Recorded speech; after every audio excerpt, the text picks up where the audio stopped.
Hello everyone, আসসালামু আলাইকুম। কেমন আছেন সবাই? আশা করছি ভালো আছেন। তো এখানে হচ্ছে দুটো ডিম ভেঙে নিয়েছি। আজকে হচ্ছে ডাল দিয়ে ডিমের এই রেসিপিটা করব। ভেঙে নেওয়ার পরে একটু লবণ আর হচ্ছে একটু মরিচের গুঁড়ো দিয়ে দিয়েছে এবং ভালো করে মেখে নিয়েছে মা। এখন হচ্ছে পলি ব্যাগের ভিতরে ঢুকিয়ে নিলাম।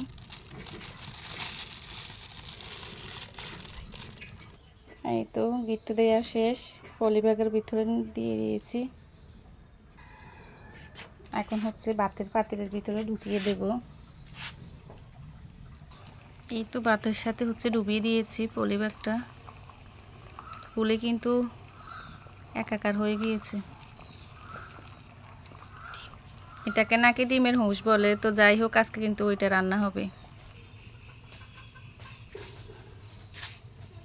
রান্না হচ্ছে এদিকে। তো এখানে হচ্ছে পাতিলে ডাল নিয়ে নিয়েছি, এখানে হচ্ছে কিছু আলু কেটে নিয়েছি।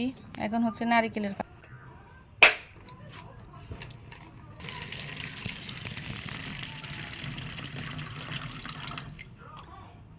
ফাইনালি নারকেল ভাঙা শেষ। এখন হচ্ছে কোরানোর পালা। এখন হচ্ছে উঠিয়ে নিলাম।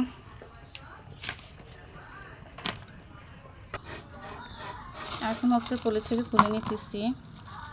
ফাইনাল লুক দেখ। এই তো খুলে নেওয়ার পরে হচ্ছে এরকম হয়েছে। ডিমগুলো হচ্ছে স্লাইস করে কেটে নেওয়া শেষ। এখন হচ্ছে রান্নার পালা। এদিকে হচ্ছে নারকেল কোড়ানো শেষ। এখন হচ্ছে ব্লেন্ড করার পালা। ফাইনালি হচ্ছে নারকেল ব্লেন্ড করা শেষ। রান্নাটাও কিন্তু বসিয়ে দিয়েছি। এদিকে হচ্ছে ডাল সিদ্ধ হতে থাক। এই তো আমার নারকেল ব্লেন্ড করা শেষ।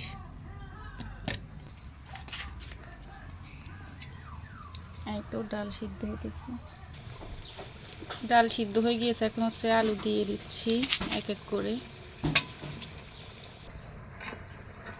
সবগুলো উপকরণ হচ্ছে দিয়ে দিয়েছে। এখন হচ্ছে সিদ্ধ হওয়ার পালা। তারপর হচ্ছে ডিমগুলো দিয়ে দেব। এখন হচ্ছে নারকেল দিয়ে দেব, যেহেতু আলু ডাল সিদ্ধ হয়ে গিয়েছে।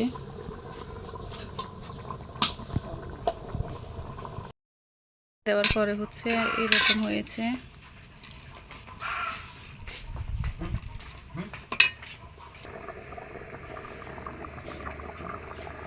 এই তো ফাইনালি হচ্ছে তরকারিটা হয়ে গিয়েছে। ডিমগুলো হচ্ছে শুকনো মরিচ দিয়ে বাগার দিয়ে দেব।